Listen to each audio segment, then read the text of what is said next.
ನಮಸ್ಕಾರ ಸ್ನೇಹಿತರೆ Bigg Boss Kannada season 11ರ ಗ್ರ್ಯಾಂಡ್ ಫಿನಾಲೆ ಗ್ರ್ಯಾಂಡ್ ಆಗಿ ಪ್ರಾರಂಭವಾಗಿದೆ. ಜಗಮಗಿಸುವ ವೇದಿಕೆಯ ಮೇಲೆ ಕಿಚ್ಚ ಸುದೀಪ್ ಅವರು ಸಿಕ್ಕಾಪಟ್ಟೆ ಮಾಸ್ ಆಗಿ ಎಂಟ್ರಿ ಕೊಟ್ಟಿದ್ದಾರೆ. ಮ್ಯಾಕ್ಸ್ ಸಿನಿಮಾ ಹಾಡಿಗೆ ನೃತ್ಯ ಮಾಡುವ ಮೂಲಕ ಕಿಚ್ಚ ಸುದೀಪ್ ಗ್ರ್ಯಾಂಡ್ ಫಿನಾಲೆ ಕಾರ್ಯಕ್ರಮವನ್ನು ಆರಂಭಿಸಿದ್ದಾರೆ. ಈ ನಡುವೆ ಬಿಗ್ ಬಾಸ್ ಮನೆಯಿಂದ ಮೊದಲ ಸ್ಪರ್ಧಿ ಔಟ್ ಆಗಿದ್ದಾರೆ. ಮೊದಲಿಗೆ 5ನೇ ರನ್ನರ್ ಅಪ್ ಆಗಿ ಭವ್ಯ ಗೌಡ ಅವರು ಔಟ್ ಆದರು.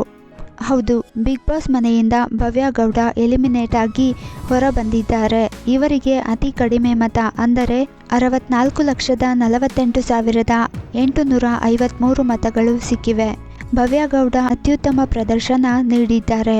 ಟಾಸ್ಕ್ ಬಂದರೆ ಫೋಕಸ್ ಆಗಿ ಆಡಿ ಪುರುಷ ಸ್ಪರ್ಧಿಗಳಿಗೆ ಟಕ್ಕರ್ ಕೊಡುತ್ತಿದ್ದರು.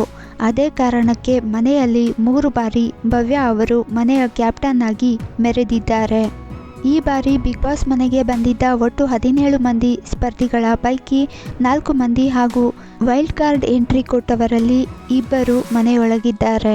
ಒಟ್ಟು 6 ಮಂದಿ ಬಿಗ್ ಬಾಸ್ ಕನ್ನಡ ಸೀಸನ್ 11ರ ಕಿರೀಟಕ್ಕಾಗಿ ಪೈಪೋಟಿ ನಡೆಸಿದ್ದರು. ಇದರಲ್ಲಿ ಭವ್ಯ ಈಗ ಹೊರಬಂದಿದ್ದು 5 ಮಂದಿ ಮುಂದಿನ ಸಂಚಿಕೆಗೆ ಸೆಲೆಕ್ಟ್ ಆಗಿದ್ದಾರೆ.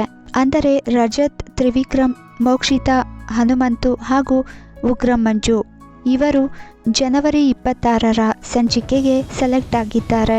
ಇನ್ನು ಭವ್ಯ ಗೌಡ ಅವರು ಸಿಕ್ಕಾಪಟ್ಟೆ ಬೇಸರವಾಗುತ್ತಿದೆ, ಒಂದು ದಿನ ಮಿಸ್ ಮಾಡಿದೆ ಎನ್ನುವ ನೋವಿದೆ, ಸಿಕ್ಕಾಪಟ್ಟೆ ಬೇಜಾರಿದೆ, ಇವತ್ತು ಅಳಬಾರದು, ಖುಷಿಯಿಂದ ಹೋಗೋಣ ಅಂದುಕೊಂಡಿದ್ದೇನೆ, ಎಲ್ಲ ಸ್ಪರ್ಧಿಗಳನ್ನು ಎದುರಿಸಿ ಟಾಪ್ 6 ಸ್ಪರ್ಧಿಯಾಗಿದ್ದೇನೆ ಎನ್ನುವುದಕ್ಕೆ ಖುಷಿ ಇದೆ ಎಂದು ಭವ್ಯ ಮನೆಯಿಂದ ಹೊರಬಂದ ಬಳಿಕ ವೇದಿಕೆಯಲ್ಲಿ ಕಿಚ್ಚ ಸುದೀಪ್ ಅವರ ಬಳಿ ಹೇಳಿಕೊಂಡಿದ್ದಾರೆ. ಇನ್ನು ಮನೆಯಿಂದ ಹೊರಬಂದ ಭವ್ಯ ಗೌಡ ಅವರಿಗೆ ವಿವಿಧ ಸ್ಪಾನ್ಸರ್ ಕಡೆಯಿಂದ ಒಟ್ಟು 3,50,000 ರೂಪಾಯಿ ನಗದು ಹಣ ಬಹುಮಾನವಾಗಿ ಸಿಕ್ಕಿದೆ. ಜೊತೆಗೆ ಭವ್ಯ ಅವರು ಮನೆಯಲ್ಲಿ ವಾರಕ್ಕೆ ಬಿಗ್ ಬಾಸ್ನಿಂದ ವಾರಕ್ಕೆ 40,000 ಸಂಭಾವನೆ ಸಿಗುತ್ತಿತ್ತು ಎಂದು ಸುದ್ದಿಯಾಗಿತ್ತು.